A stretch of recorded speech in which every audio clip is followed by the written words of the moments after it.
जरा ठहरिए और सोचिए। सिर्फ 13 साल की एक बच्ची जिसे खेलना चाहिए था, किताबों से सीखना चाहिए था, वो मौत और जिंदगी के बीच जूझ रही थी, क्योंकि उस उम्र में वह एक बच्चे को जन्म देने जा रही थी। हाँ, आप सुनकर हैरान होंगे, लेकिन यह सच है। वो बच्ची थी लेडी मार्गरेट ब्यूफोर्ड, जो 31 मई 1443 को बेडफोर्डशायर के ब्लेडसो कैसल में जन्मी थी। इतनी कम उम्र में मां बनने का दर्द, वो पीड़ा आज हम कल्पना भी नहीं कर सकते। उसका शरीर इतना नाजुक था कि जन्म देने के दौरान उसकी जान तक जा सकती थी, लेकिन सबके सोच को हराते हुए वो भी बच गई और उसका बच्चा भी। मगर वह इतनी खुशनसीब भी नहीं थी कि अपने बच्चे को गोद में ले सके, क्योंकि राजनीति, सत्ता और षड्यंत्रों की दुनिया ने मां और बेटे को अलग कर दिया। एक बार आप खुद सोचकर देखिए, 13 बरस की नन्ही उम्र में, जब उसे खुद मां की जरूरत थी, वो किसी और की मां बन चुकी थी। लेकिन वह इतनी खुशनसीब भी नहीं थी कि अपने बच्चे को गोद में ले सके। और यहीं से शुरू होती है वो कहानी, जहां एक बच्ची का बचपन, एक औरत की जवानी, उसके रिश्ते सब कुर्बान हो जाते हैं और वो औरत अकेली, टूटी हुई, इंग्लैंड की सबसे ताकतवर राजनीतिक शख्सियत में से एक बनती है। ये कहानी है त्याग, दर्द और अदम्य हिम्मत की। ये कहानी है लेडी मार्गरेट ब्यूफोर्ड की। साल था 1443। इंग्लैंड में सत्ता और युद्ध की आंधियां चल रही थीं। हर जगह षड्यंत्र, हर जगह खून खराबा। इसी बीच 31 मई को ब्लेडसो कैसल में जन्म हुआ एक बच्ची का नाम रखा गया मार्गरेट ब्यूफोर्ड। किसी को क्या पता था कि यह नन्ही बच्ची आगे चलकर पूरे इंग्लैंड की अंग्रेजी राजनीति को बदल देगी। लेकिन उसका जीवन इतना सामान्य भी नहीं था, क्योंकि वो पैदा हुई थी लैंकेस्टर खानदान की वारिस के रूप में, जहां प्यार से ज्यादा जरूरी थी सत्ता। मार्गरेट का बचपन अन्य बच्चों की तरह खेलकूद में नहीं बीता। ना ही वो अपना बचपन अपने माता पिता के साथ बिता पाई, और ना ही गुड़ियों से खेल पाई, क्योंकि उनके चारों ओर सिर्फ डर था, लालच था और केवल राजनीति थी। आप जस्ट इमेजिन कीजिए कि एक छोटी बच्ची जिसके हाथों में किताब या खिलौना होना चाहिए था, वो दरबार और गुप्त बैठकों के किस्से सुनती थी। उसकी मासूम आंखों ने बहुत जल्दी देख लिया कि दुनिया औरतों के लिए कितनी बेरहम है। मार्गरेट की शुरुआती शिक्षा पर ध्यान दें तो वह अपनी मां मार्गरेट ब्यूचैम्प से बहुत प्रभावित हुई थी, जो एक मजबूत महिला थी। मार्गरेट ने फ्रेंच और लैटिन सीखी और बाद में किताबों का अनुवाद किया, जैसे इमिटेशन ऑफ क्राइस्ट का चौथा भाग। यह शिक्षा उन्हें जीवन भर के लिए तैयार कर गई। और फिर सिर्फ 12 साल की उम्र में 1 नवंबर 1455 को उनकी शादी एडमंड ट्यूडर से कर दी गई, जो रिचमंड के पहले अर्ल थे। अर्ल यानी बड़े कुल या घराने में जन्म लेने वाला। सोचिए, केवल 12 साल। जिस समय बच्चे बच्चियां 5वीं 6ठी कक्षा में पढ़ते हैं, मार्गरेट को सिखाया गया कैसे एक घर संभालना है, कैसे राजनीति में टिके रहना है। लेकिन किस्मत ने उनके लिए और भी कठिन राह लिखी थी। 3 नवंबर 1456 एडमंड ट्यूडर यानी उनके पति की प्लेग नाम की बीमारी से मौत हो गई, जब मार्गरेट गर्भवती थी। और सिर्फ 13 साल की उम्र में 28 जनवरी 1457 को पेम्ब्रोक कैसल में वो मां बनी। हां, केवल 13 साल की उम्र में, जब उसकी अपनी हड्डियां तक पूरी तरह मजबूत नहीं हुई थीं, वो एक बच्चे को जन्म दे रही थी। प्रसव इतना कठिन था कि उसकी खुद की जान जाते जाते बची। चिकित्सकों ने सोचा शायद ये बच्ची अब जिंदा नहीं बचेगी, लेकिन वो बच गई। और उसका बेटा भी, जिसका नाम रखा गया हेनरी ट्यूडर। हेनरी यानी उनका बच्चा उनसे छीन लिया गया, क्योंकि सत्ता की राजनीति कभी किसी रिश्ते से बड़ी नहीं होती। मार्गरेट की पहली शादी जॉन डे ला पोल से जनवरी 1450 में हुई थी, लेकिन 1453 तक इसे रद्द कर दिया गया। फिर एडमंड ट्यूडर से शादी के बाद उन्होंने सर हेनरी स्टैफर्ड से 3 जनवरी 1458 को शादी की। यह शादी खुशहाल थी और उन्होंने वॉकिंग पैलेस को बहाल किया। ये शुरुआती अनुभव उन्हें मजबूत बनाते गए। उन्होंने अपनी संपत्ति और विरासत को संभाला, जो उनके पिता जॉन ब्यूफोर्ड से मिली थी। मार्गरेट ने अपने मातृपक्ष के भाई बहनों को भी बहुत सपोर्ट किया। यहीं से शुरू हुआ उस औरत का संघर्ष जिसने अपनी पूरी जिंदगी अपने बेटे के लिए लड़ाई लड़ी। लेकिन मार्गरेट अब सिर्फ एक औरत नहीं रही, वो अब एक मोहरा बन चुकी थी उस राजनीतिक खेल का जिसने इंग्लैंड को सालों तक खून से भिगोया रखा। उसका पति मर चुका था और उसका बच्चा भी अब उससे दूर हो चुका था, और चारों तरफ दुश्मन और लालची रिश्तेदार मंडरा रहे थे। एक 14 से 15 साल की किशोरी जिसे सहारा मिलना चाहिए था, वो खुद ही बेसहारा बन गई थी। 3 जनवरी 1458 को उन्होंने सर हेनरी स्टैफर्ड से शादी की, जो बकिंघम के ड्यूक के बेटे थे, ताकि अपने बेटे की सुरक्षा सुनिश्चित कर सके। उसके चारों ओर षड्यंत्र थे। कौन दोस्त है, कौन दुश्मन, उसे कभी पता ही नहीं चलता था। इंग्लैंड उस समय वॉर ऑफ रोजेस में जल रहा था। दो बड़े घराने, लैंकेस्टर और यॉर्क, सिंहासन के लिए एक दूसरे का खून बहा रहे थे। ये युद्ध 1455 से शुरू होकर 1457 तक चला, जिसमें हजारों जानें गईं। और मार्गरेट, वो लैंकेस्टर खून की वारिस थी, इसीलिए उसकी जिंदगी हमेशा खतरे में रही। लेकिन असली चुनौती ये थी कि उसका बेटा हेनरी, जिसके लिए वो सब कुछ झेल रही थी, वो उससे अभी भी दूर था। वो उसका चेहरा तक नहीं देख पाती थी, ना ही उसकी हंसी सुन पाती। वह चाहकर भी उसे गले नहीं लगा पाती। राजनीति कहती थी, बेटे को छुपा कर रखना होगा, वरना दुश्मन उसे मार देंगे।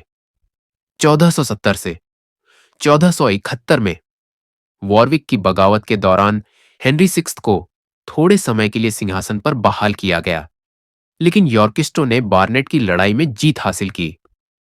मार्गरेट ने अपने बेटे को सुरक्षित रखने के लिए उसे फ्रांस भेज दिया, और 14 साल तक वो उससे नहीं मिली। मार्गरेट की रोजमर्रा की जिंदगी में प्रार्थना और किताबें महत्वपूर्ण थीं।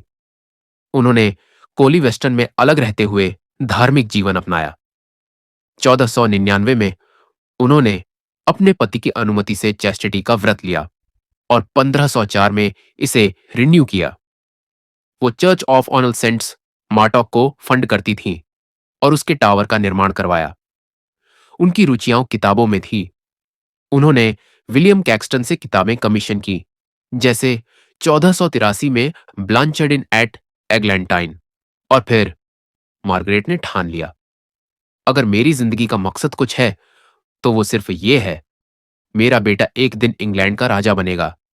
इस सोच के साथ उसने अपनी हर सांस, हर प्रार्थना, हर चाल सिर्फ अपने बेटे के लिए लगा दी। वो किसी भी शादी को, किसी भी रिश्ते को, किसी भी सौदे को सिर्फ इस एक लक्ष्य के लिए स्वीकार करती थी, और यहीं से वो एक मजबूर मां से एक राजनीतिक योद्धा में बदलने लगी। लेकिन इस सफर में उसे और भी फैसले करने पड़े, ऐसे फैसले जो उनकी जिंदगी को नई दिशा देते थे। मार्गरेट अब सिर्फ एक मां नहीं थी, वो बन चुकी थी सत्ता के खेल की सबसे भयानक खिलाड़ी, जिससे अन्य राजनीतिक मोहरे अब डरने लगे। वो जानती थी, इंग्लैंड का ताज सिर्फ तलवारों से नहीं जीता जा सकता। ये ताज जीतने के लिए जरूरी है दिमाग, धैर्य और सही समय पर एक सही चाल। और यही उसने किया। हर शादी, हर रिश्ता उसके लिए सिर्फ एक चाल था, सत्ता के शतरंज की एक चाल। 1471 में बार्नेट की लड़ाई में घायल होने से सर हेनरी स्टैफर्ड की मौत हो गई।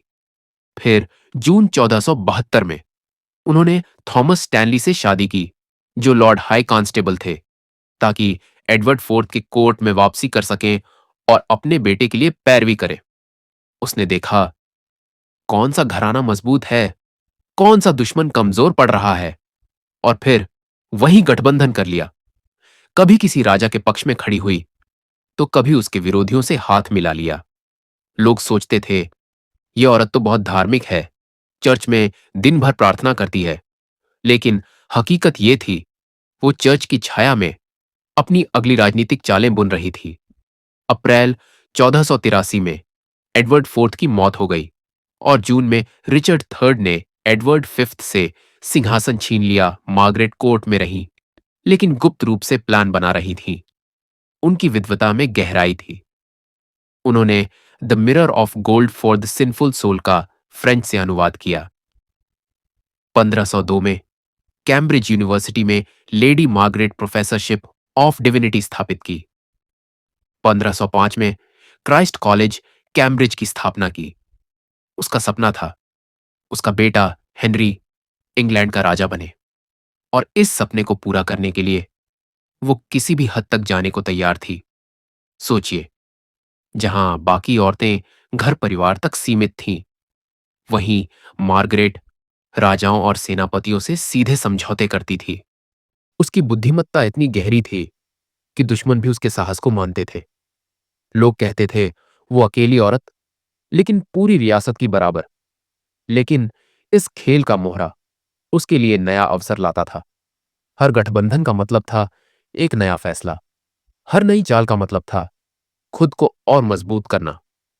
वो अपने बेटे को गले नहीं लगा सकती थी, लेकिन उसके लिए पूरे इंग्लैंड से जुड़ी हुई थी। और धीरे धीरे उसकी चालें काम करने लगी। 22 अगस्त 1485 को बोसवर्थ फील्ड की लड़ाई में हेनरी ट्यूडर ने रिचर्ड थर्ड को हराया। मार्गरेट के पति थॉमस स्टैनली ने हेनरी के सिर पर ताज रखा। आखिरकार वो दिन आया जिसका सपना मार्गरेट ने बरसों से देखा था। उसका बेटा हेनरी ट्यूडर इंग्लैंड का राजा बना। हेनरी दी सेवेंथ, ये नाम अब पूरे साम्राज्य में गूंज रहा था। 1485 में बोसवर्थ की जीत के बाद मार्गरेट को countess of Richmond and derby की उपाधि मिली। मार्गरेट ने अपना सपना पूरा कर दिखाया। जिस बच्चे को उसने 13 साल की उम्र में जन्म दिया था, जिसे बचाने के लिए उसने खुद को तैयार किया, आज वही बेटा ताज पहन चुका था। लेकिन कहानी अभी खत्म नहीं हुई थी। वो बेटा जिसके लिए उसने सब कुछ लगा दिया था, जिसे राजा बनाने के लिए अपनी पूरी जिंदगी दांव पर लगा दी, वही बेटा हेनरी कुछ समय बाद चल बसा। 21 अप्रैल 1509 में हेनरी सेवंथ की मौत हो गई, और कुछ ही दिनों बाद 29 जून 1509 को उसकी मां मार्गरेट ने भी अपनी आखिरी सांस ली। सोचिए, जिस औरत ने अपनी जवानी, अपना सुख, अपनी पूरी जिंदगी सिर्फ एक सपने को पूरा करने में गुजार दी, आखिर में उसी सपने को आगे बढ़ते देखा। एक औरत जिसने 13 साल की उम्र में मां बनकर दुनिया का सबसे बड़ा दर्द सहा, जिसने राजनीति की बिसात पर अपने दिल को लगाया, जिसने अपने बेटे को राजा बनाया। लेकिन मार्गरेट की विरासत सिर्फ राजनीति की नहीं थी। 1488 में उन्हें ऑनर्डर ऑफ द गार्टर की लेडी बनाया गया। 1497 में उन्होंने विम्बोर्न में एक फ्री स्कूल बनाने की घोषणा की, जो बाद में क्वीन एलिजाबेथ स्कूल बना। उनकी डेथ के बाद 1511 में सेंट जॉन्स कॉलेज कैम्ब्रिज पूरा हुआ। 1540 में ऑक्सफोर्ड में Lady Margaret professorship of divinity स्थापित हुई। उनकी मृत्युलेख में उन्होंने कैथरीन ऑफ अरागॉन, मार्गरेट ट्यूडर और मैरी ट्यूडर को ज्वेलरी दी। टॉम को पिएत्रो टोरिगियानो ने 1510 में बनाया, जो वेस्टमिंस्टर एबे में उपस्थित है। मार्गरेट ब्यूफोर्ट हमें यह सिखाती है कि इंसान की असली ताकत उम्र या हालात से नहीं, बल्कि उसकी हिम्मत और दूरदर्शी रणनीति से तय होती है। उन्होंने न तलवार उठाई, न ताज पहना, लेकिन अपनी बुद्धि और धैर्य से इंग्लैंड का इतिहास बदल दिया। सिर्फ 13 साल की उम्र में मां बनने के बाद भी, जब हालात उन्हें तोड़ सकते थे, उन्होंने हार नहीं मानी। वो हमेशा पर्दे के पीछे रहीं, लेकिन अपने बेटे हेनरी को राजा बनाकर ट्यूडर वंश की नींव रख दी। ये साबित करता है कि असली वीरता सिर्फ तलवार में नहीं, बल्कि सही समय पर सही कदम उठाने में है।